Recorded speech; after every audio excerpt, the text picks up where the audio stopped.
Hey, how you doing? This is John, and welcome to John's Long Box. Today we'll look at Eclipse Comics, The Enchanter. This is number two of 8. I bought the first 3 issues. I was about to put in an order for a bunch of back issues at my comic shop, and RJ from the 4th Age asked me if I had this, and I was like, oh, no, I don't. And then I was like, why not? I like Mike Judgeberg. So I looked it up and got the first 3 issues. I'll get the rest of the issues when I can. All right, look at this gorgeous cover. First, a word about Eclipse Comics. Eclipse Comics didn't last very long, but I thought their impact was tremendous. They were a very important comic book company. I wouldn't necessarily say I was a fanboy of them because they put out a lot of stuff, but I didn't collect everything. And I think it was just like a series of unfortunate events that destroyed the company. Most notably that I know about, there was like a flood that just destroyed like a whole bunch of artwork and comics that were about to be just, you know, after they spent all this money to make them, and then they all got ruined. I think it just was the nail in the coffin. But I think the company was run pretty well. It was very well regarded, and I thought it was an important company. And I think they were a pioneer in creator-owned comics. Okay, that was a difficult sentence. I had to do this 3 times to get that sentence out. Okay, the Penumbra was Catherine Ironwood, who she was their main editor. I think she was the editor-in-chief or publisher. I forget the exact title. Probably says right here in the indicia. But the Penumbra was their in-house news, kind of like Stan's soap opera. And let's take a look at the comics that were coming out. Scout, I think I have that. Cabu, I didn't collect. Liberty Project, I'm not sure if I have it. Alien Encounters, I had. The Dreamery, Airboy, I collected. Area 88. These were some of the mangas that I got as a kid. Area 88, Maya the Psychic Girl. Hotspur, I don't think I have that. Zooniverse, Enchanter, I have. Obviously, Man of War, Mr. Monster. I love Mr. Monster. Three Stooges 3D. I still don't like the Three Stooges. Silver Heel. I have that. All right, so this is Enchanter, number 2, 1987, published by blah blah blah.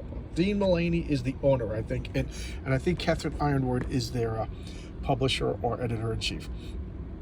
Okay, there's no credits yet, but this is the second issue. I really like the second issue the best out of the 3, so I figured I'd showcase this. I don't have 4 to 8 yet, and I think that they might come out under a different name.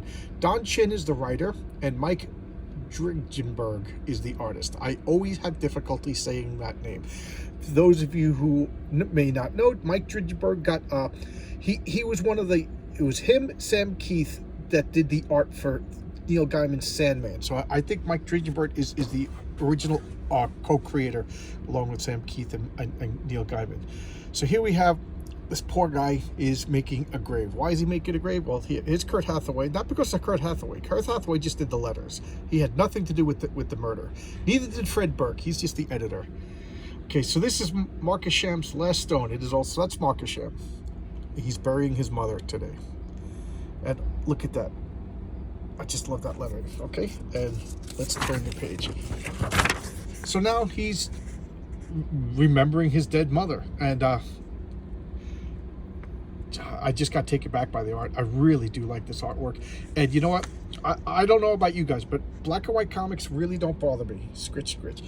I kind of like the I don't know, it just takes me, I think I pay more attention to the lines in the black and white comic than the colors. You know, I think they both have their advantages, but something about black and white that just really makes me stare at it. And I just got distracted.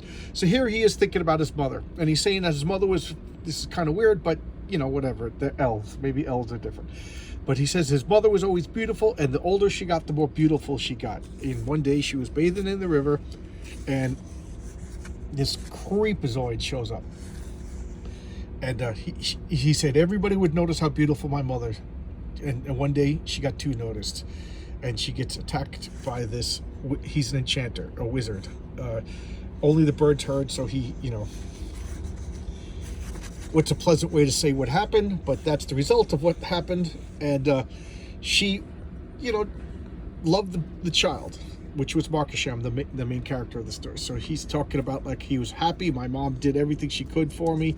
She was a lovely woman, and she had a horrible pregnancy, a horrible birth, but she was still the loveliest mother. And the only time she would not smile was when she mentioned the name of these fantasy names will be the death of me. Zathan. That was, you know, Mark Hasham's father.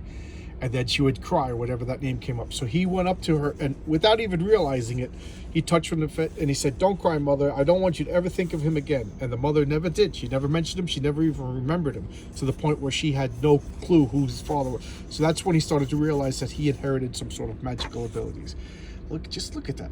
This reminds me of Cerebus. I should break out Cerebus again. I did a showcase of Cerebus one issue, and it came out around the same time with this black and white. Like, I just love the art. So look at this panel, just gorgeous. Mike Dridgeberg, it's so good. Look at that. I could stare at this page all day long. No words, just a mood. You know, time just creeping by. I just really look at the light. I don't know. It's really. Here he's putting water on his face, and he's noticing that. And it's freaking him out. What's happening? What's going on? And like he's all his emotions are attacking him all at once. You know, he's just buried his mother. Can you blame him? And he's looking. He's like, fur. He goes, there was a cat here, so that's what killed my mother. A big cat. And now he's starting to put two and two together. So now he's gonna go out and he's gonna hunt the big cat. He's got nothing else to do, right? He's gonna find this wild animal, this beast, and kill it. Just look at that. He's following tracks. It's freezing out. It's below freezing out, and he doesn't care. His heart is burning with this desire for revenge. And here he's crossing into the goblin lands. Just so good, just so good. And here, look at this page. Just he's finding this dead, whatever it is, elk. And I could just be quiet. Just. And what does he see? A bear. So a bear is now attacking him. He stumbled upon the animal that was killed by the bear. So now he's fighting with the crossbow. The bear looks at him. He's staring at the bear. Classic fight. He's fighting the bear tooth and claw versus elven hand and fist. And then he chases the bear into a cave. And he's like, so he's coming to the other side of the cave. He's like, this hole is too small for a bear to use. He goes, I got rips and tears, nothing serious. And he's like, how did the bear come? And he looks at the tracks, and the tracks turn into human feet. And it dawns on him. He's been fighting his father. His father came and killed his mother. He's a wizard. He could change shapes. He goes, the full horror of it hits him, and he's just collapsing in the snow right here. Can you blame him? Just horror. So now he's going down to the town, the city. He doesn't like cities. He said in the previous issue that he's a loner. So he's seeing like something's been going around killing people. There's 47 reward. He goes, it killed 47, a reward of 1,000 golds. He goes, tomorrow it'll read 117. That's just how dangerous it is. And then this woman is she's shape changing. She's going before Zathian, the wizard. She turns into a raven. She's giving her messages and news. And all of this is kind of like a backstory. He's been telling this story to Cub, another elf that he found. And Cub is just like, there's not really much, at this point, there's not really much known about Cub other than he was just hunting in the woods and he's unusually fast.